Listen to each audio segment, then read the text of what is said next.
Hello friends एवं मेरे प्यारे स्टूडेंट, आप सबों का यूट्यूब चैनल लर्निंग सेंटर में स्वागत है। इससे पहले की क्लास में जो है मतलब 100 क्वेश्चन कर चुके हैं। ठीक है, आज 100 क्वेश्चन से आगे चलेंगे। ठीक है, शतक लगा दिए थे कल है, समझ गए ना। आज कहाँ से चलेंगे? क्वेश्चन नंबर 101 से चलेंगे। ठीक है, आप लोग ध्यान से देखिएगा, सुनिएगा और अच्छा समझिएगा। यदि समझ में नहीं आए तो कमेंट ज़रूर कीजिएगा। ठीक है, इसी के साथ आज की क्लास जो है शुरू करते हैं। ठीक है, आप लोग ध्यान से सुनिएगा। क्वेश्चन देखिए, क्वेश्चन नंबर 101 में कह रहा है क्वेश्चन नंबर, जो बिहार राज्य की कितनी प्रतिशत जनसंख्या कृषि कार्य में लगी हुई है। मतलब ये बोल रहा है बिहार राज्य की कितनी प्रतिशत जनसंख्या कृषि कार्य में लगी हुई। बिहार राज्य में जितनी जनसंख्या है, बोल रहा है उसमें से कितनी जनसंख्या जो है कृषि कार्य में लगी हुई है, जो कृषि कार्य करती है। ठीक है, उसी के बारे में पूछ रहा है। बोल रहा 80 की 75 की 65 की 86% लगा दीजिए, कोई दिक्कत नहीं, इसमें परसेंटेज लगा देते हैं। तो वही बोल रहा है बिहार राज्य की कितनी प्रतिशत जनसंख्या कृषि कार्य में लगी हुई है। तो 80% की 75% की 65% की 86%। ठीक है, आप लोग बताइए तो क्या आ जाएगा इसका, क्या आ जाएगा इसका बताइए तो, कौन ऑप्शन हो जाएगा इसका बताइए, कौन ऑप्शन हो जाएगा इसका, कितना परसेंट हो जाएगा बताइए। हो जाएगा 80%। कितना हो जाएगा? 80%। चलिए क्वेश्चन नंबर 102 में चलते हैं। क्वेश्चन नंबर 102 में कह रहा है पारादीप पतन किस राज्य में स्थित है। क्या बोला? पारादीप पतन किस राज्य में स्थित है। मतलब ऐसा कौन सा राज्य है जहाँ पर पारादीप पतन स्थित है। ऐसा कौन सा राज्य है जहाँ पर क्या स्थित है? पारादीप पतन स्थित है। उड़ीसा की, कर्नाटक की, केरल की, तमिलनाडु। ठीक है, तो बताइए तो ऐसा कौन सा मतलब राज्य है जहाँ पे पारादीप पतन स्थित है। ठीक है, उड़ीसा की, कर्नाटक, केरल की, तमिलनाडु, कहाँ पे है, कौन राज्य में स्थित है बताइए तो। पारादीप पतन कौन राज्य में स्थित है बताइए तो, कहाँ पे बताइए, कहाँ पर जाएगा, कहाँ पर जाएगा? उड़ीसा। कहाँ पर जाएगा? उड़ीसा। चलिए क्वेश्चन नंबर 103 में कह रहा है गेहूं उत्पादन में विश्व में भारत का स्थान है पहला की, दूसरा की, तीसरा की, चौथा। ठीक है, तो गेहूं उत्पादन में मतलब गेहूं जो उत्पादन होता है, बोल रहा है विश्व में भारत का स्थान, कौन सा स्थान पे भारत है। ठीक है, गेहूं उत्पादन में विश्व में भारत का स्थान है पहला, दूसरा, तीसरा, चौथा। क्या हो जाएगा, क्या हो जाएगा इसका बताइए, क्या हो जाएगा, क्या हो जाएगा? गेहूं उत्पादन में भारत कौन स्थान पर है? गेहूं उत्पादन में भारत कौन स्थान पर है? क्या हो जाएगा? दूसरा। क्या हो जाएगा? दूसरा।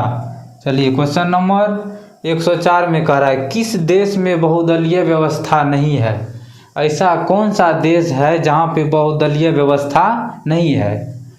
पाकिस्तान की, भारत की, बांग्लादेश की, ब्रिटेन। ऐसा कौन सा देश है जहाँ पर बहुदलीय व्यवस्था नहीं है।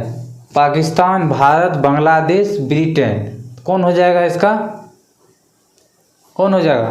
क्वेश्चन नंबर 104 का क्या हो जाएगा? कहाँ पे? ब्रिटेन में नहीं है। कहाँ पे बहुदलीय व्यवस्था नहीं है? ब्रिटेन में। बहुदलीय व्यवस्था कहाँ पर नहीं है? ब्रिटेन में। कहाँ पर नहीं है? ब्रिटेन में। चलिए क्वेश्चन नंबर 105 में चलते हैं। ठीक है, क्वेश्चन नंबर 105 में चलते हैं। क्वेश्चन नंबर 105 में कह रहा है जनता दल यूनाइटेड पार्टी का गठन कब हुआ। जनता दल जो पार्टी है उसका गठन कब हुआ? 1992 में कि 1999 में कि 2000 में कि 2004 में। तो कब हुआ था जनता दल यूनाइटेड पार्टी का गठन? कब हुआ था जनता दल यूनाइटेड पार्टी का गठन? कब हुआ था? कब हुआ था? क्या जगह 1999 में। कब हुआ था? 1999 में। चलिए क्वेश्चन नंबर 106 में कह रहा है 15वीं लोकसभा चुनाव से पूर्व लोकतंत्र में महिलाओं की भागीदारी थी 10% की, 15% की, 33% की, 50%। वही क्वेश्चन कर रहा है 15वीं लोकसभा चुनाव से पूर्व लोकतंत्र में महिलाओं की भागीदारी कितना % थी? बताइए तो कौन हो जाएगा? क्वेश्चन नंबर 106 का क्या आ जाएगा? कितना % हो जाएगा 106 का? 15वीं लोकसभा चुनाव में 15वीं लोकसभा चुनाव में पूर्व लोकतंत्र में महिलाओं की भागीदारी थी। पहले कितना था? 10%। ठीक है, पहले कितना था? 10%। आजकल कितना है? 33%। यहाँ पे बोल रहा है महिलाएं भागीदारी थी, मतलब पहले कितने थी? पहले कितने थी? 10%। तो अभी कितना है? तो अभी कितना है? 33%। ठीक है, तो आप लोग याद रखिएगा इसको। 15वीं लोकसभा चुनाव से पूर्व लोकतंत्र में महिलाओं की भागीदारी कितना थी? 10%। अब बोलेगा पहले थी 10%, अभी कितना है? अभी हो जाएगा 33%। कितना हो जाता है? 33%।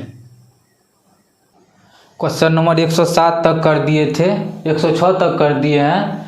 अब 107 से आगे बढ़ते हैं। ठीक है, 106 नंबर तक हो गया है, अब उससे आगे बढ़ रहे। क्वेश्चन नंबर 107 में क्या कह रहा है देखिए। क्वेश्चन नंबर 107 में कह रहा है चिपको आंदोलन निम्नलिखित में से किससे संबंधित है? चिपको आंदोलन निम्नलिखित में से किससे संबंधित है?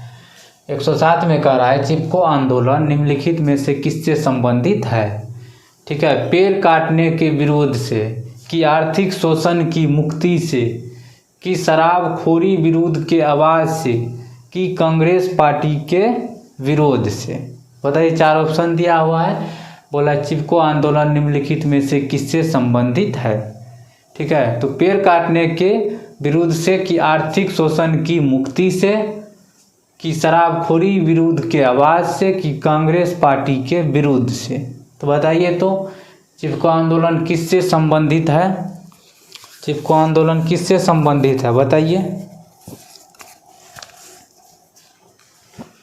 चिपको आंदोलन किस निम्नलिखित में से किससे संबंधित है? ठीक है, तो क्या आ जाएगा इसका? पेड़ काटने के विरोध से। क्या आ जाएगा? पेड़ काटने के विरोध से। चिपको आंदोलन की शुरुआत कहाँ से की गई थी? तो यूपी के जमुली 1973 ईस्वी में शुरू किया गया था। यूपी एक राज्य है उत्तर प्रदेश, वहाँ के जमुली गांव में 1973 ईस्वी में शुरू किया गया था चिपको आंदोलन। ठीक है, तो इसमें बोल रहा है निम्नलिखित में से किससे संबंधित है? तो इसका क्या हो जाएगा? पेड़ काटने के विरोध से।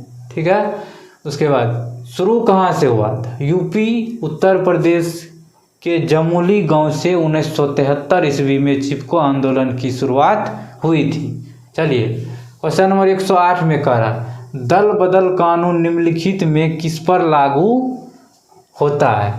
दल बदल कानून, दल बदल मतलब दल बदल कानून, अदल बदल कर कानून जो होता है वही दल बदल। बोला दल बदल कानून निम्नलिखित में किस पर लागू होता है? सांसदों और विधायकों पर, कि राष्ट्रपति पर, कि उपराष्ट्रपति पर, कि उपर्युक्त में से सभी पर। ठीक है, क्वेश्चन ध्यान से पढ़ लीजिए। क्या कर रहा है? फिर से एक बार पढ़ ले, देखिए। क्या दल बदल कानून निम्नलिखित में किस पर लागू होता है? सांसदों और विधायकों पर, राष्ट्रपति पर, कि उपराष्ट्रपति पर, उपर्युक्त में से सभी पर। तो क्या हो जाएगा इसका? आता है दल बदल कानून निम्नलिखित में से किस पर लागू होता है? क्वेश्चन नंबर 108 का आंसर बताइए तो किस पर लागू होता है? किस पर लागू होता है? सांसदों और विधायकों पर कौन कानून लागू होता है? दल बदल कानून किस पर लागू होता है? सांसदों और विधायकों पर। तो क्या हो जाएगा इसका? सांसदों और विधायकों पर, ऑप्शन ए। क्या जगह? Option A.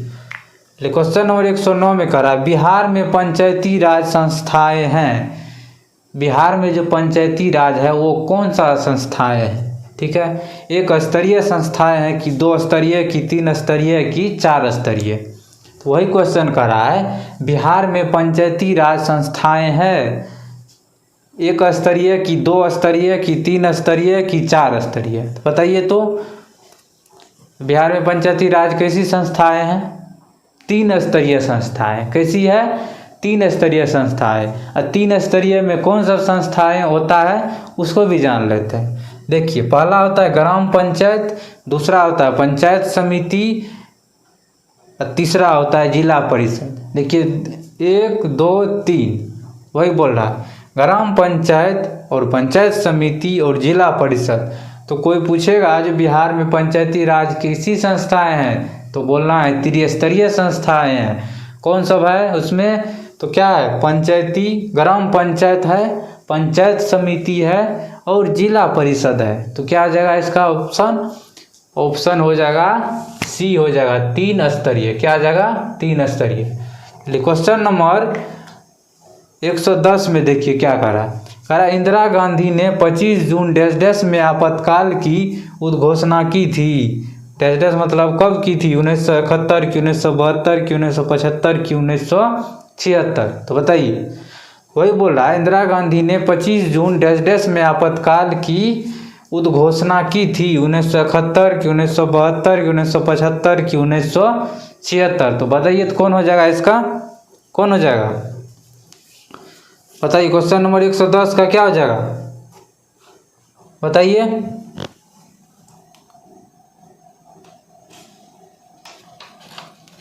क्या हो जाएगा बताइए? क्या हो जाएगा इसका? हो जाएगा 1975।